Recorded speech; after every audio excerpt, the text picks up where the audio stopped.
अस्सलाम वालेकुम दोस्तों, मैं हूं नुमान मुश्ताक और आप देख रहे हैं मेरा YouTube channel pro reality TV.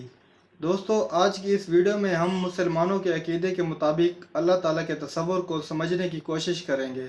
मुसलमान दीन इस्लाम को फॉलो करते हैं, जो कि एक रिवील्ड रिलीजन है जिसमें अल्लाह ताला की डायरेक्ट तालीमात हमारे प्यारे नबी हज़रत मोहम्मद सल्लल्लाहु अलैहि वसल्लम पर नाजिल हुई, जिनको फॉलो करके एक मुसलमान दुनिया और आखिरत दोनों में कामयाब हो सकता है। दोस्तों, इस वीडियो में हम अल्लाह ताला के तसव्वुर को समझने के लिए उसकी डेफिनेशन को देखेंगे और उसके वजूद के बारे में चंद दलाइल का जिक्र करेंगे। दोस्तों, हम अल्लाह ताला की डेफिनेशन को समझने से पहले साइंस की डेफिनेशन को समझते हैं। साइंस वो इल्म होता है जो कि एक्सपेरिमेंट्स और ऑब्जर्वेशन की बुनियाद पर हासिल हुआ हो, यानी कि मादी चीज़ों पर तजर्बात और मुशाहिदात करके जो इल्म हासिल होता है उसको साइंस कहते हैं। लेकिन दोस्तों, कॉन्सेप्ट ऑफ गॉड को समझने के लिए हमें एक्वायर्ड नॉलेज को समझना पड़ेगा।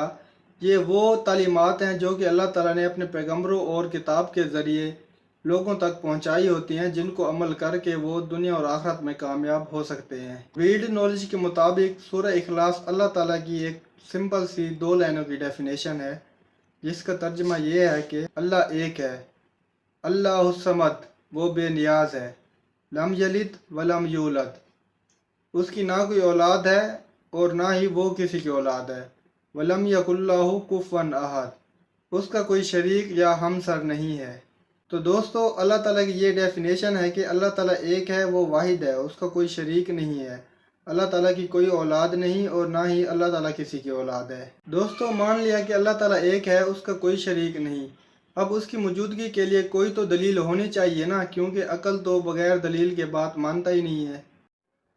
तो दोस्तों, अल्लाह ताला की मौजूदगी के लिए एक ज़बरदस्त दलील कॉस्मोलॉजिकल आर्गूमेंट मौजूद है। इस दलील के मुताबिक कायनात में मौजूद हर चीज़ की कोई ना कोई इब्तदा रही होती है, तो कोई ना कोई तो चीज़ ऐसी वहाँ मौजूद होगी जिसने उस शय की इब्तदा की होगी।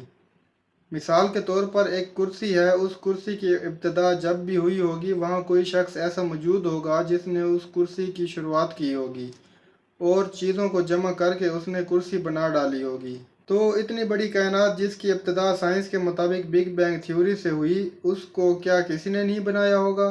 तो यकीनन हमारी अकल इस बात को मानने पर मजबूर हो जाती है कि हाँ, वाकई उसकी भी कोई ना कोई तख्लीक करने वाली ज़ात मौजूद होगी, और वो ज़ात सिर्फ़ अल्लाह ताला की है जिसने इस कायनात को और इसमें मौजूद हर चीज़ को बनाया। तो दोस्तों, हमारे अकल ने इस दलील से इस बात को तस्लीम कर लिया कि वाकई अल्लाह ताला मौजूद है या कोई चीज़ वाकई मौजूद है। तो अब सवाल ये आता है कि हम अल्लाह ताला को तलाश कैसे कर सकते हैं। दोस्तों, इसका जवाब ये है कि हम अल्लाह ताला को उसकी कुदरत और उसकी कुदरत की निशानियों से तलाश कर सकते हैं। तो इस दुनिया में अल्लाह ताला के चंद कुदरत की निशानियों का जिक्र करते हैं।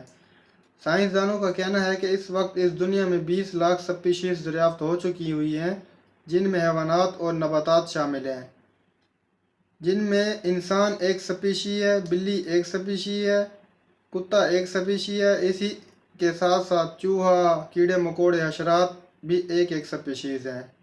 दोस्तों, इसी तरह की 20 लाख स्पीशीज़ इस दुनिया में मौजूद हैं और साइंसदानों को कहना है कि कायनात में मौजूद कोई इंच भी एक ऐसी जगह मौजूद नहीं है जिसमें कोई भी लिविंग थिंग मौजूद ना हो। दोस्तों, इन 20 लाख स्पीशीज़ में हम एक स्पीशीज़ कीड़े मकोड़े की मिसाल लेते हैं। इन कीड़े मकोड़ों की तादाद इतनी है कि अगर ज़मीन पर बसने वाले तमाम इंसानों को 20-20 करोड़ कीड़े मकोड़े भी दिए जाएं तो फिर भी इन कीड़े मकोड़ों की तादाद ज़्यादा होगी। तो क्या ये 20 लाख स्पीशीज़ खुद ब खुद बन गई? क्या इनको बनाने वाली कोई ज़ात मौजूद नहीं है? यकीनन ये एक ऐसी ज़ात है जिसने इन तमाम मखलूक़ात को बनाया, इन तमाम स्पीशीज़ को बनाया, और ये ज़ात अल्लाह ताला की ज़ात है जिसने इन तमाम स्पीशीज़ को जिस तरह बनाने का हक़ था उसी तरह बनाया, और वो ही इनको बनाने की ताकत रखता है। तो दोस्तों, हम अल्लाह ताला की कुदरत की निशानियाँ एक इंसान में तलाश करने की कोशिश करते हैं। हमें पता चलता है कि हमारा दिल एक दिन में 1 लाख दफ़ा धड़कता है और धड़कने के साथ साथ 10,000 लीटर खून को भी पंप करता है। दुनिया की कोई भी ताकत किसी इंसान के दिल को कुदरती तौर पर नहीं चला सकती। जबकि एक शख्स दिल की बीमारी में मुब्तला होकर वेंटिलेटर पर पहुंचता है तो उसके दिल को आर्टिफिशियली तरीके से चलाया जा रहा होता है, जिसकी कीमत 24 घंटों के लिए लाख 1.5 लाख रुपए चार्ज की जा रही होती है। क्या ये अल्लाह ताला की कुदरत नहीं है कि हमारे दिल के इतने कॉम्प्लेक्स निज़ाम को अल्लाह ताला फ्री में चला रहा है। इसके बाद अगर हम अपनी आंखों को देखें तो हमें पता चलता है कि हमारी आंखें हमारे लिए कुदरत का बहुत बड़ा तोहफ़ा हैं, क्योंकि ये शीशे से बनी हुई होती हैं। ये अल्लाह ताला की कुदरत है कि अल्लाह ताला गोश्त में से भी शीशे को निकाल देता है। हमारी आंखें 24 घंटों में 12,000 दफ़ा ब्लिंक करती हैं। अगर हम अपने हाथों को 12,000 दफ़ा उल्टा करके रगड़ें तो इनकी खाल उतर जाएगी, मगर ये अल्लाह ताला की कुदरत है कि नाजुक होने के बावजूद भी आंखें 12,000 दफ़ा ब्लिंक करती हैं। और इनमें एक ख़ास किस्म का लिक्विड मौजूद होता है जो कि अगर हमारी आंखों में इसकी मिकदार बढ़ जाए तो आंखों से आंसू ही ना रुकें। अगर इसकी मिकदार कम हो जाए तो हमारी आंखें प्रॉपर वर्किंग करना छोड़ देंगी। इसी तरह अगर हम जिस्म के दूसरे हिस्सों पर गौर करें तो हमें पता चलता है कि हमारे गोश्त में से नाखून भी निकल रहे हैं, गोश्त में से दांत भी निकल रहे हैं और गोश्त में से ही बाल निकल रहे होते हैं। हमारा दिमाग हमारे पूरे जिस्म को कंट्रोल करता है। अगर एक बंदे का दिमाग ख़राब हो जाता है और वो पागल हो जाता है तो ज़मीन और आसमान की तमाम मखलूक़ात मिलकर भी उसका दिमाग ठीक नहीं कर सकती। इसी तरह हमारे फेफड़े हमारे जिस्म में ऑक्सीजन को लेकर जाते हैं और वहाँ पे रिएक्शंस करके एनर्जी की फॉर्म में पूरे जिस्म तक पहुँचते हैं। तो क्या ये अल्लाह ताला की कुदरत की निशानी नहीं है कि वो हमारे जिस्म के इतने कॉम्प्लेक्स सिस्टम को चला रहा है।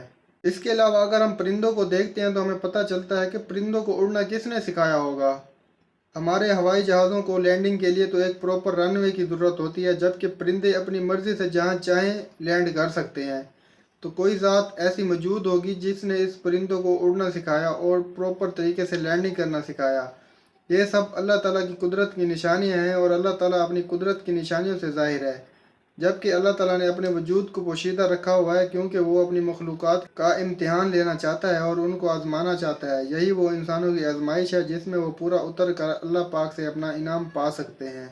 अल्लाह के नबी ने इरशाद फरमाया, अल्लाह के अर्श के नीचे एक कोने में एक समंदर है जिसमें मौजें उठती हैं।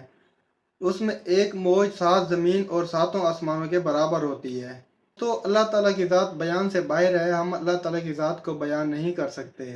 इसका अंदाज़ा हम कुरान मजीद की इस आयत से लगा सकते हैं। और उन्होंने अल्लाह की कदर ही ना की जैसे कि उसकी कदर करने का हक़ था। और उसकी बड़ाई का ये हाल है कि क़यामत के दिन सब ज़मीनें उसकी मुट्ठी में होंगी और सब आसमान उसकी कुदरत से लिपट दिए जाएंगे। दोस्तों, उम्मीद करता हूँ कि आपको ये वीडियो आज की पसंद आई होगी। अगर पसंद आई है तो वीडियो को लाइक करें और चैनल को सब्सक्राइब करने के साथ साथ कमेंट्स में अपनी राय का इजहार करें। सब दोस्त मिलकर दुआ करते हैं कि अल्लाह ताला हमें नेक काम करने और बुरे कामों से बचने की तौफीक अता फरमाए और क़यामत के दिन अपनी रहमत से नवाजे और अपने गुस्से से बचाए। बहुत जल्द मिलते हैं एक नई वीडियो में, तब तक के लिए अल्लाह हाफिज़।